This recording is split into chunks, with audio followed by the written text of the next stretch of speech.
Hello students, how are you? I hope all of you are good.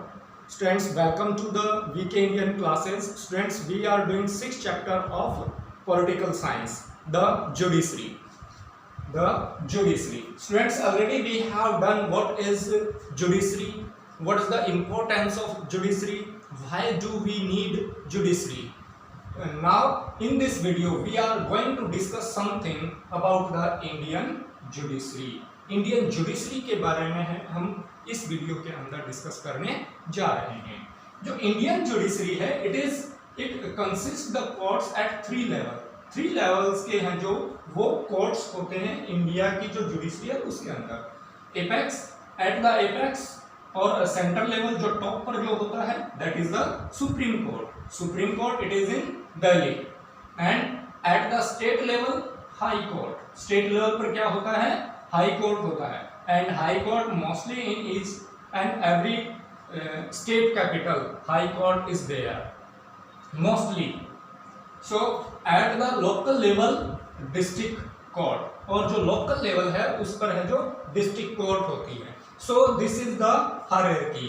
Eight the bottom level there is the district court, in the middle high court, and at the top the supreme court.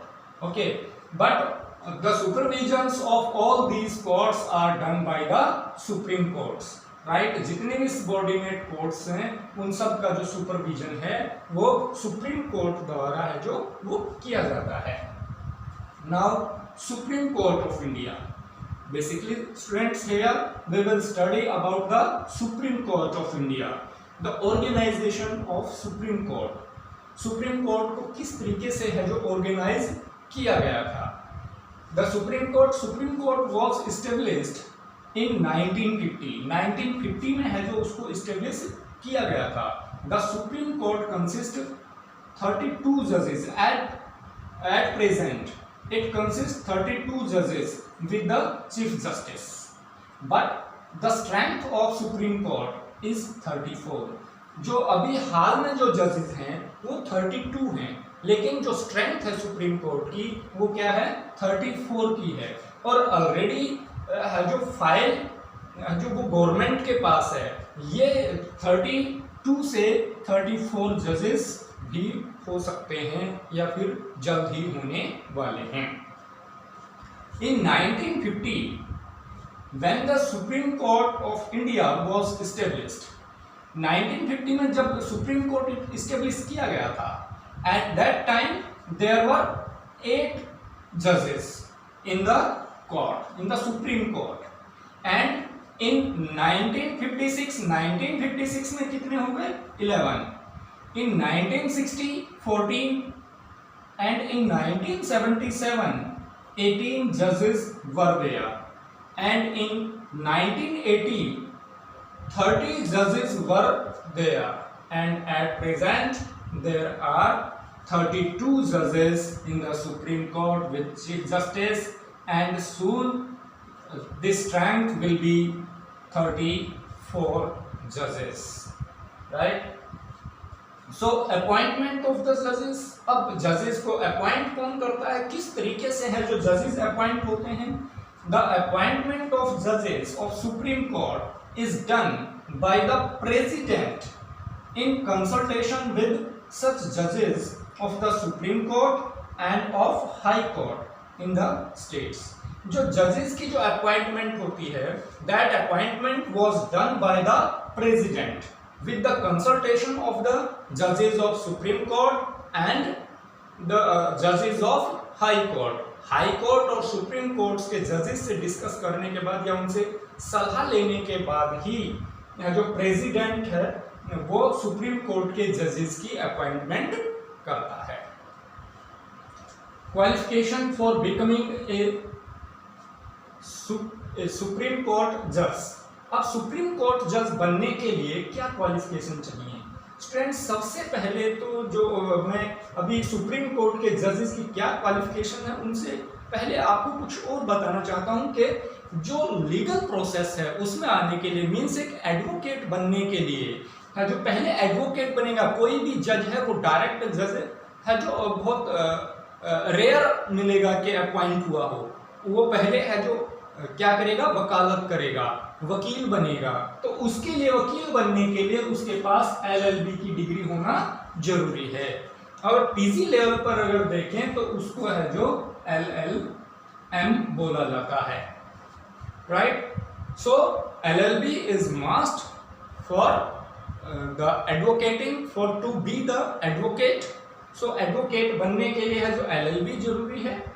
और उससे आगे फिर उसका जो experience चलता है उस पर फिर आगे उसको है जो जजेस वगैरह, चाहे हाई कोर्ट का या डिस्ट्रिक्ट कोर्ट के हैं, वो एक्सपीरियंस के हिसाब से ही है जो वो जजेस बनते हैं। Let's see the qualification to be a supreme court जज।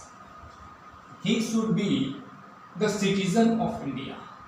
The first condition is there, he should be the citizen of India. His name should be in voter list, right? He should have served as a judge in a high court for at least 5 years. For 5 years तक वो किसी है जो high court में है जो जज के रूप में काम कर चुका हो, राइट। 5 ईयर तक है जो, कम से कम 5 ईयर उसने किसी हाई कोर्ट के अंदर है जो जज के रूप में सर्व किया हो। ही शुड, या फिर he should have been an advocate of one और more high courts for 10 years, या फिर है जो 10 साल से ज्यादा वो किसी एक हाई कोर्ट या है जो ज़्यादा हाई कोर्ट्स में है जो 10 साल से ज़्यादा है जो उसने है जो एक एडवोकेट के रूप में काम कर चुका, राइट। उसको 10 साल एडवोकेट बनने के बाद कम से कम 10 साल तक है जो उसे किसी हाई कोर्ट में, डिस्ट्रिक्ट कोर्ट में नहीं, not in district court, in high court, high court में उसने 10 साल तक कम से कम वकालत की हो। He should be in the eyes of the president as a distinguished jurist. और वो प्रेसिडेंट की निगाह में, प्रेसिडेंट की नज़रों में है जो एक डिफरेंट टाइप का है जो जज होना चाहिए, एक डिफरेंट टाइप का जो न्यायाधिवक्ता है वो होना चाहिए, जुरिस्ट होना चाहिए या जज होना चाहिए, right. So salary and allowances, अब इनको सैलरी कितनी, जज, सुप्रीम कोर्ट के जज को सैलरी कितनी मिलती है, हाई कोर्ट के जज को सैलरी कितनी मिलती है, और उनको सैलरी देता कौन है, क्या डायरेक्ट है जो इंडियन गवर्नमेंट से उनको सैलरी आती है। Let's see the new salary of the chief justice of India is 2.8 lakh. जो अभी हाल में जो सैलरीज रिवाइज्ड हुई हैं जजेस की, उसके हिसाब से अभी हाल में जो पर मंथ जो सैलरी है एक सुप्रीम कोर्ट के जज की वो 2.8 लाख है, means 2,80,000, right, per month, up from the 1 lakh. और इससे पहले ये इंक्रीमेंट मिलने से पहले या रिवाइज होने से पहले है जो उनकी 1 लाख रुपी है जो वो सैलरी थी per month, right? The salary of Chief Justice of High Court is 2.50, means 2,50,000 है जो वो सैलरी हाई कोर्ट के जज की है, चीफ जस्टिस की है, एंड अप फ्रॉम 90 लाख। और ये सैलरी जो रिवाइज हुई है इससे पहले उनकी जो सैलरी थी वो 90,000 थी। कितनी थी? 90,000। और ये जो सैलरीज और allowances which are given to the जजेस of the courts, that is given through the consolidate fund of India. This is a fund which is debated in the parliament, जिस पर पार्लियामेंट के अंदर डिबेट तो हो सकती है, but there is no voting regarding the expenses of this fund. लेकिन इस फंड के जो एक्सपेंसेस होते हैं उनके रिगार्डिंग है जो कोई भी डिबेट नहीं हो सकती, कोई भी क्वेश्चन नहीं रेज किया जा सकता पार्लियामेंट के अंदर, right. Oath of office, before assuming office each जज is administered oath of office. Office में बैठने से पहले मीन्स अपनी चेयर लेने से पहले हर जज को है जो एक ओथ लेनी होती है, शपथ लेनी होती है बाय द प्रेसिडेंट। और वो शपथ कौन दिलाता है? प्रेसिडेंट दिलाता है। To the honour the constitution with loyalty and discharge duties diligently. क्या कॉन्स्टिट्यूशन के प्रति है जो ऑनर दिखाते हैं, उसके साथ लॉयल्टी रखना कॉन्स्टिट्यूशन के साथ, और डिस्चार्ज ड्यूटीज डिलीजेंटली, और पूरी मेहनत और लगन से है जो अपनी ड्यूटी करना। राइट, ये जो ओथ है, ये ओथ है जो जज को अपनी चेयर लेने से पहले है जो प्रेसिडेंट द्वारा दिलवाई जाती है। इस ओथ के बाद ही है जो जज है वो अपनी चेयर लेता है। टेन्योर एंड रिमूवल ऑफ जजेस। जो टेन्योर की बात अगर हम करें तो till the age of 65 years की एज तक है जो सुप्रीम कोर्ट के अंदर है कोई भी जज रह सकता है।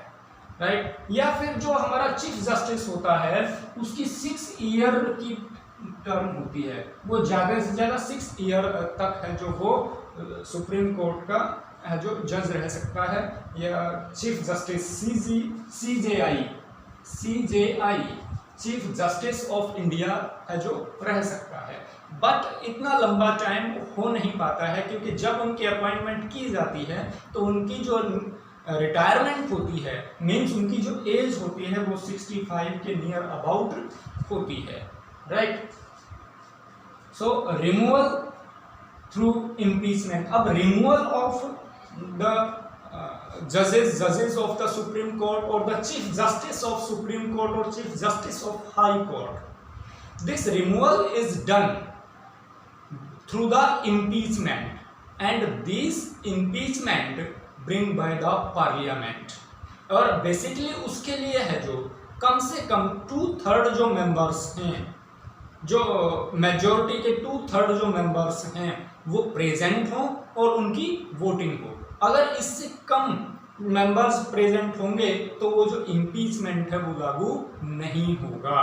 तो इफ किसी भी जज को, अगर सुप्रीम कोर्ट के जज को या फिर हाई कोर्ट के जज को अगर रिमूव करना होता है तो इम्पीचमेंट की जरूरत पड़ेगी, महाभियोग की जरूरत पड़ेगी। और वो महाभियोग कब लगाया जाता है? जब ये प्रूव हो, जब जो मिसकंडक्ट है या फिर ऑफिस के साथ किसी भी तरह का करप्शन है जो किया गया हो, या ऑफिस का मिसयूज किया गया हो, तो वो चीज़ अगर प्रूव हो जाती है तो फिर इम्पीचमेंट है जो लगाया जाता है। अब तक है जो 1991 और 1992 के बीच है जो एक है जो जज थे जिनका नाम था रामास्वामी। इन पर है जो इम्पीचमेंट लाया गया था, लेकिन इम्पीचमेंट तो लगाया गया, जो एक जो रिक्वायरमेंट थी इम्पीच के लिए कि 2/3 जो मेंबर ऑफ मैच्योरिटी है वो प्रेजेंट होने चाहिए और वोटिंग करें, वो उसमें नहीं पहुंच पाए। स्टार्टिंग में है जो केवल 108 ने ही इनके इम्पीचमेंट पर है जो साइन किए थे, और बाकी है जो जब वोटिंग और पार्लियामेंट में प्रेजेंट रहने की बात आई तो बहुत ही कम मेंबर है जो प्रेजेंट हुए थे, जिसकी वजह से ये इम्पीचमेंट नहीं हो पाया था। और फिर है जो लगभग 2009 और 2010 में है जो एक सिक्किम हाई कोर्ट के जज थे जिनका नाम था दिनाकरन। सो दिनाकरन के अगेंस्ट है जो वो इम्पीचमेंट के भी कोशिश की गई, क्योंकि उन पर ऑफिस के अंदर है जो करप्शन के चार्जेस थे, मिसयूज के चार्जेस थे, और जो मॉरल चार्जेस भी है जो उन पर लगे थे कि मॉरली तौर पर है जो वो करप्ट थे। इस तरह के चार्जेस है जो उन पर लगे थे, और इससे फिर है जो सुप्रीम कोर्ट ने है जो एक है जो जजेस की, जो रिटायर्ड जजेस थे, उनकी एक कमेटी बनाई और उनकी जांच के लिए है जो कहा गया। सो इसी बीच है जो उन्होंने है जो अपना है जो जुलाई के अंदर है जो उन्होंने अपना है जो जुलाई 2010 में है जो उन्होंने अपना रेजिग्नेशन दे दिया। और फिर अचानक ही, और उनका रेजिग्नेशन है जो लॉ मिनिस्ट्री है उसने एक्सेप्ट भी कर लिया। फिर अगस्त 2010 में उन्होंने दोबारा है जो एक लेटर लिखा लॉ मिनिस्ट्री को कि उनका जो रेजिग्नेशन है उसको विड्रॉ किया जाए, मीन्स उसको वापस लिया जाए, वो रिजाइन नहीं देना चाहते। लेकिन जो लॉ मिनिस्ट्री थी उसने उनकी उसको जो लेटर था, जो उनकी रिक्वेस्ट थी, उसको रिजेक्ट कर दिया था। सो स्टूडेंट्स, किसी भी है जो जज को, सुप्रीम कोर्ट के या हाई कोर्ट के जज को है जो बड़ी आसानी से रिमूव नहीं किया जा सकता। उसको रिमूव करने के लिए है जो स्पेशली इम्पीचमेंट की जरूरत पड़ती है, और इम्पीचमेंट के लिए है जो पार्लियामेंट में कम से कम 2/3 जो मेजोरिटी मेंबर वो प्रेजेंट रहें और वोटिंग करें। सो स्टूडेंट्स, ये था हमारा सुप्रीम कोर्ट। और if you want to prepare the notes, so you can take the screenshot. I hope lot of short questions are there. You have to write down these short questions and you have to write a complete question regarding the Supreme Court. So thank you students. Have a nice day.